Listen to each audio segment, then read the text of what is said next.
একই দিনে জাতীয় নির্বাচন এবং গণভোটের ঘোষণা দিয়েছেন। আমরা এখানে বাংলাদেশ জামাত ইসলামীর পক্ষ থেকে খুবই পরিষ্কার করে বলতে চাই যে প্রধান উপদেষ্টার একই দিনে গণভোট এবং জাতীয় নির্বাচনের ঘোষণায় জনগণের আকাঙ্ক্ষা পূর্ণ হয়নি। বিদ্যমান রাজনৈতিক যে সংকট, বিদ্যমান রাষ্ট্র কাঠামোকে পরিবর্তন করে নতুন একটি রাষ্ট্র কাঠামোর উদ্দেশ্যে যে সংস্কার প্রস্তাব, যেটাকে জুলাই চার্টার বলা হয়, এবং সেই জুলাই সনদের আইনে ভিত্তি দেবার প্রয়োজনে জাতীয় সংসদ নির্বাচনের পূর্বে গণভোট আয়োজনের যে গণদাবি, তারপরে একটি অবাধ এবং সুষ্ঠু নিরপেক্ষ নির্বাচনের যে দাবি জনগণ এতদিন অব্যাহত রেখেছে, আন্দোলন করছেন, সভা সমাবেশে জাতীয় নেতৃবৃন্দ সেগুলো সরকার, ঐকমত্য কমিশন এবং দেশবাসীর উদ্দেশ্যে একের পর এক সেগুলো কিন্তু আমরা প্রচার এবং প্রকাশ আমরা অব্যাহত রেখেছিলাম। আমরা অধীর আগ্রহে অপেক্ষা করছিলাম যে প্রধান উপদেষ্টার বক্তব্যে এই সংকটের নিরসন হবে। জাতি সে আশায় অপেক্ষা করছিলেন, প্রতীক্ষা করছিলেন। কিন্তু আমরা ভাষণে যে বিষয়গুলো পেলাম, তিনি জনগণের অভিপ্রায় অনুযায়ী দীর্ঘ প্রায় 9 মাস জাতীয় ঐকমত্য কমিশনের এবং রাজনৈতিক দল এবং স্টেক হোল্ডারদের প্রচেষ্টায় যে সংস্কারগুলো নিয়ে আলোচনা চলছিল, তার ভিত্তিতে জুলাই জাতীয় সনদ সংবিধান সংস্কার বাস্তবায়ন যে আদেশ, এই বক্তব্যে সেটা জারি করার ঘোষণা দিয়েছেন যে সে আদেশ জারি করা হয়েছে এবং ইতিমধ্যেই সেটা গেজেট প্রকাশিত হয়েছে। নম্বর 1। নম্বর 2, তিনি গণভোট প্রসঙ্গে জনগণের যে অভিপ্রায় এবং গণ দাবিকে উপেক্ষা করে একই দিনে জাতীয় নির্বাচন এবং গণভোটের ঘোষণা দিয়েছেন। আমরা এখানে বাংলাদেশ জামাত ইসলামীর পক্ষ থেকে খুবই পরিষ্কার করে বলতে চাই যে প্রধান উপদেষ্টার একই দিনে গণভোট এবং জাতীয় নির্বাচনের ঘোষণায় জনগণের আকাঙ্ক্ষা পূর্ণ হয়নি। জনগণের যে অভিপ্রায় ছিল জুলাই সনদের আইনি ভিত্তি এবং জাতীয় নির্বাচনের আগে কি কি বিষয়ে সংস্কার হলো, নতুন প্রস্তাবিত জুলাই চার্টারের ভিত্তিতে সংবিধানের কি কি সংশোধনী প্রস্তাব যাচ্ছে, যে 48টি প্রস্তাবে আমরা সর্বসম্মত হয়েছি সাংবিধানিক সংস্কার সহ অন্যান্য সংস্কার, এগুলো জাতীয় নির্বাচনের পূর্বে জাতিকে জানাতে হবে, ভোটাররা জানবেন, তার উপরে মাইন্ডসেট হবে, তারপরে তার উপরে হা না মতামত দেবেন। কিন্তু একই দিনে জাতীয় নির্বাচন, একই দিনে গণভোট হলে ভোটার তো সেই জুলাই চার্টার সম্পর্কে অবহিত হয়ে তিনি হা না ভোট দেবার পূর্বে তিনি তো সেটা আগে বুঝবেন, মাইন্ডসেট করবেন। অথচ একই দিনেই তাকে ওই সিদ্ধান্ত নিতে হবে, আবার একটা প্রতীকে তার জাতীয় নির্বাচনের ভোটও দিতে হবে। এটা একটা সংকট তৈরি করবে। আমরা বারবার অনুরোধ করেছি, যুক্তি দিয়েছি, এটাও আমরা বলেছি যে বাংলাদেশের জাতীয় নির্বাচনের ইতিহাসে কেয়ারটেকার হোক আর যত নিরপেক্ষ নির্বাচনের কথাই আমরা বলি, প্রত্যেকটি নির্বাচনে কম বেশি কিছু কিছু ভোট কেন্দ্রে সহিংসতা হয়ে থাকে, বিশৃঙ্খলা হয়ে থাকে। 2-5টা কেন্দ্র বন্ধ হয়ে গেল, গোলাগুলি হলো, স্থগিত হয়ে গেল।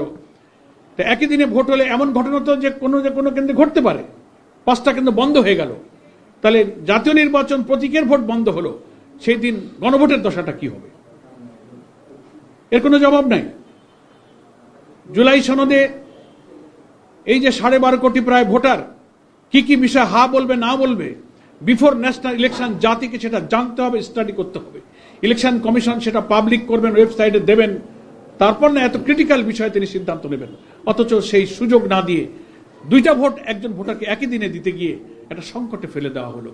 আমরা যে সংকট নিরসনের জন্য বাংলাদেশ জামাত ইসলামী সহ 8টি ইসলামী এবং দেশপ্রেমিক সমমনা দল দাবি করে আসছি যে এই ভোটটা জাতীয় নির্বাচনের আগে করতে হবে, তাহলে এটার আইনি ভিত্তিটা দৃঢ় হবে, এটা নিয়ে পরবর্তীতে আদালত এবং আইনি ভিত্তি নিয়ে কোনো প্রশ্ন উঠবে না। সেই সংকট কিন্তু রয়েই গেল। এই সংকটটা নিরসন হলো না। এটা হচ্ছে আমাদের জামাতে ইসলামীর আপাতত প্রতিক্রিয়া। আমাদের একই আন্দোলনের সাথী সহযোদ্ধা আরো 8টি রাজনৈতিক দল ইতিমধ্যেই প্রত্যেক দল তার নিজ নিজ দলীয় ফোরামে তাদের এই ভাষণের উপরে প্রতিক্রিয়া পর্যালোচনা নিজেরা করছেন এবং পরে আমরা 8 দল সম্মিলিতভাবে আমাদের করণীয় ইনশাল্লাহ স্থির করব। আমাদের শীর্ষ নেতৃবৃন্দ বিস্তারিত পর্যালোচনার পর সে ব্যাপারে আমাদের আরো প্রতিক্রিয়া ব্যক্ত করবেন, এই কারণে যে এই ভাষণের মধ্যে যেমন জুলাই জাতীয় সনদ বাস্তবায়নের আদেশ জারি হলো, গেজেট হলো, তেমনি গণভোট আর জাতীয় নির্বাচন একদিনে হলো। আবার গণভোটে যে ব্যালটে কি কি যাবে সেই বিষয়গুলো যাওয়ার কিছু বিষয় আজকে ভাষণে প্রধান উপদেষ্টা উল্লেখ করেছেন, সেটারও বিশ্লেষণ প্রয়োজন। এই জন্য আমরা জামাত ইসলামী আজ সন্ধ্যায় পরে আমাদের সর্বোচ্চ অ্যাপেক্স বডি নির্বাহী পরিষদ সন্ধ্যা 6টায় আমরা আমাদের এই ভাষণের উপরে মূল বিষয়ের গভীরে আমরা পর্যালোচনায় বসতেছি। সেখানে আমাদের লিগ্যাল এক্সপার্টরা থাকবেন। আমরা আশা করছি বিস্তারিত এই সব বিষয়ের খুঁটিনাটি পর্যালোচনা করে আমরা এ ব্যাপারে আরো বিস্তারিত প্রতিক্রিয়া ইনশাল্লাহ আপনাদের কাছে পরে জানাবো।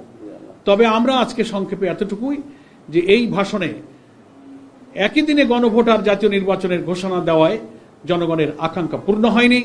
যে সংকটমুক্ত স্বচ্ছ নির্বাচনের আশা আমরা করেছিলাম সে সংকটটাই কিন্তু রয়ে গেল। জাতীয় নির্বাচন সুষ্ঠু সুন্দর হওয়ার প্রশ্নে আমাদের যে ঐক্যমত এবং আমাদের যে প্রচেষ্টা সেখানে একটা সংকট আমাদের রয়েই গেল। আমি আপাতত জামাত ইসলামী পক্ষ থেকে এতটুকু প্রতিক্রিয়া আপনাদের কাছে পেশ করছি। ইনশাআল্লাহ আমাদের আজকের সন্ধ্যার নির্বাহী পরিষদের বৈঠক শেষে আমরা একটা সময় নির্দিষ্ট করব। আমাদের নেতৃবৃন্দ আপনাদের কাছে বিস্তারিত এই ভাষণের উপরে প্রতিক্রিয়া খোলামেলা বক্তব্য রাখবেন। সকলকে ধন্যবাদ। আপনারা সবাই ভালো থাকবেন।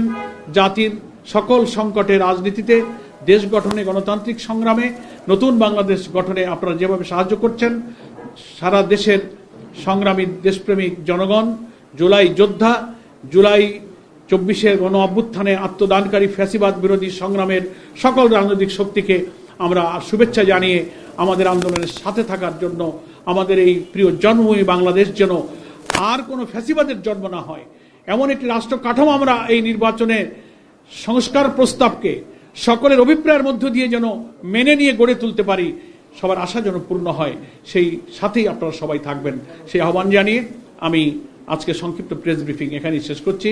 আল্লাহ হাফেজ। বাংলাদেশ জিন্দাবাদ। আমাদের সেই কর্মসূচি এখনো অব্যাহত আছে। 16 তারিখে আমাদের শীর্ষ নেতৃবৃন্দের বৈঠক হবে। সেই বৈঠক থেকেই ওই কর্মসূচির এবং এই ভাষণ সংক্রান্ত বিষয়ে 8 দলের কি প্রতিক্রিয়া সম্মিলিতভাবে আমরা আশা করছি আমাদের শীর্ষ নেতৃবৃন্দ সেদিনই সব বক্তব্য রাখবেন। এর আগে যে ঘোষণাগুলো দেওয়া হয়েছে সেটা বহাল আছে।